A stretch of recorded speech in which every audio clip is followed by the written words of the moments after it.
Jadi orang tua itu harus tegas, tapi kan kadang dibilang galak, Kak. Iya, iya. Atau lembut, tapi kadang dibilang lembek. Nah, menurut Kak Iman gimana sih? Kita ngerujuk apa yang dikatakan Sayyidina Ali ya. Sayyidina Ali itu pernah mengatakan bahwa mengajari anak, mendampingi anak itu ada 3 tahap. Yang pertama, di usia pertama kita mengajari anak itu menjadikan dia seperti raja. Jadi di 7 tahun pertama. 7 tahun pertama berarti 0 sampai 7. Jadi raja. Adik mau apa? Oh ya. Aku mau pipis, kasih. Buang air ditemenin. Semuanya dia jadi raja. Di 7 tahun berikutnya itu dia seperti tahanan. Tawanan. Iya. Itu 7 sampai 14 tahun ya? Mau kemana? Mau main ke sana. Sama siapa? Pulangnya jam berapa? Bawa main apa? Wah itu. Kenapa belum tidur? Harus sudah waktunya tidur. Kenapa tidak pakai Quran? Ayo sholat, ayo ngaji. Itu di 7 tahun berikutnya. 7 tahun berikutnya dia sudah kita perlakukan seperti teman dan sahabat. Berarti usia 14 sampai 21. Ya, itu sudah sahabat. Setelah itu lepas. Seperti sahabat itu, sebetulnya adik itu lagi senang apa sih gitu ya? Ngobrol-ngobrol. Sebagai sahabat, sebetulnya adik itu adik lagi senang sama seseorang ya. Itu kita tanya. Jadi kayak lebih curhat. Betul. Bukan kita ngasih nasihat lagi atau marah-marahin lagi ya, Bukan. Itu sebagai sahabat. Tapi sahabat juga kan ada saatnya kita ingatkan dengan 3 hal. Balik lagi nih, ada ilmunya lagi. Pertama, kita sebagai orang tua bisa mengingatkan dia dengan kekuasaan kita. Adik, ingat. Kalau orang tua bicara, kakak. Kalau orang tua bicara, itu oke. Lalu yang kedua, karena sudah besar gitu ya. Sentuhan.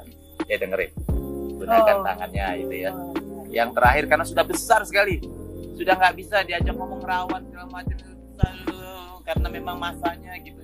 Kita masih punya satu senjata. Apa itu? Doa.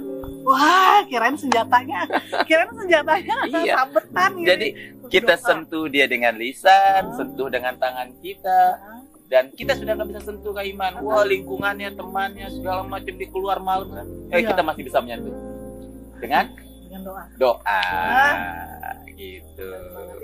Jadi ternyata ada tadi ya 3 tahapan itu. Ada 3 tahapan. Yang kita nggak boleh kebalik nih ya. Nggak boleh kebalik. Misalnya masih kecil udah kita. Jatuh. Jangan. Raja dia mau naik biarin naik. Kita pegangin biar dia nggak jatuh. Supaya dia tahu masalah-masalah ini kayak gini nih. Nih. Kita naik tangga kayak gini nih. Nih si kecil itu dia ngeliat ini senang. Banyak orang tua yang nggak bolehin. Kan bahaya. Dia nggak ngebolehin kan karena orang tuanya nggak mau jagain. Ya bener juga. Iya kan? Kalau sibuk bohong. Ditaruh handphonenya mah. Ditaruh handphonenya. Ingat kalau raja mau naik nggak bisa ditolak. Naik supaya dia tahu masalahnya. Nih, dia mau turun ya. Abang mau turun. Dia turun ya, temenin. Coba kalau kita malas, kita bilang jangan naik, bikin susah aja.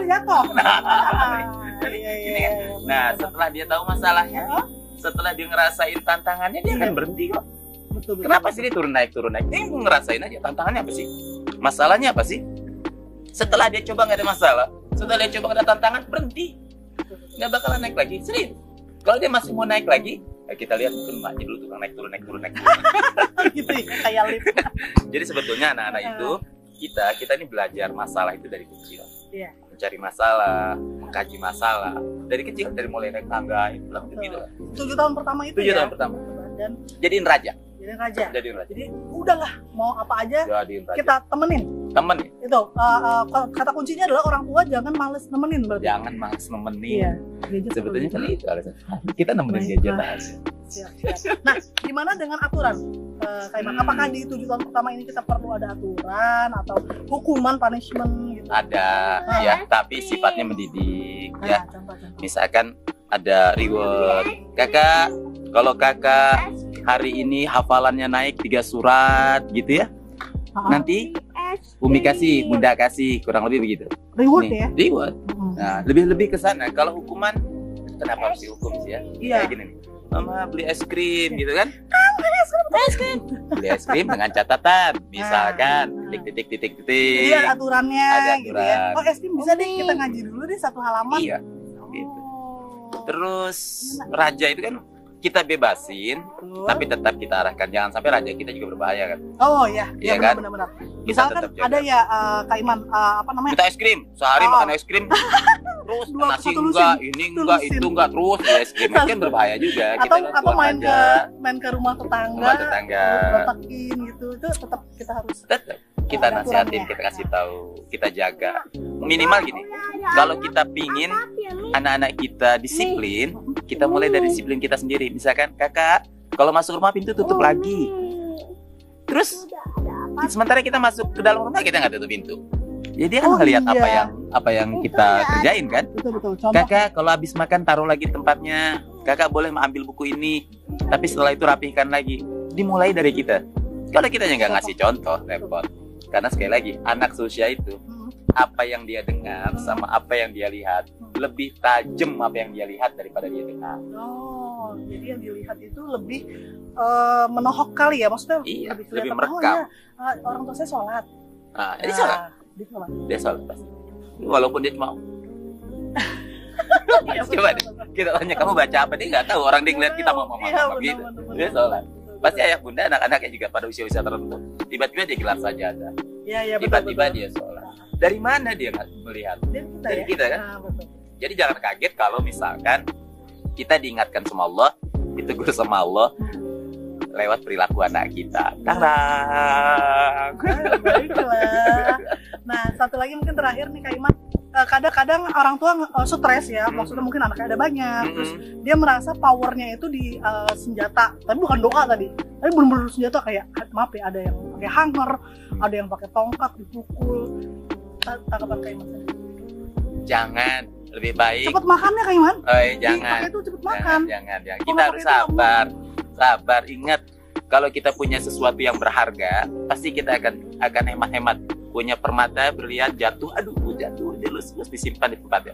Nggak pernah kita marahin itu. Kenapa sih lo pakai jatuh? Nggak pernah. Ingat, yang paling berharga adalah anak kita. Yang paling mahal adalah anak kita. Itulah yang kita pegang. Itulah yang kita betul-betul pelihara lagi. Ya. Sepakat deh ya. Jadi sekarang udah insya Allah ibu nggak bingung nih mana yang tegas, mana yang galak. Jadi kalau galak itu kalau menggunakan tadi ya kekerasan ya. Kekerasan, jangan pakai kayu, malah pakai hammer. Powerful gitu. Jadi Emang anak kalau takut begitu, gitu. iya. Dia menyelesaikan tugasnya karena takut, Ya, bukan jadi, karena paham. ah. Ingat, mendidik bukan dengan menghardik, dan mendidik tidak bisa mendadak. Sabar kali ya.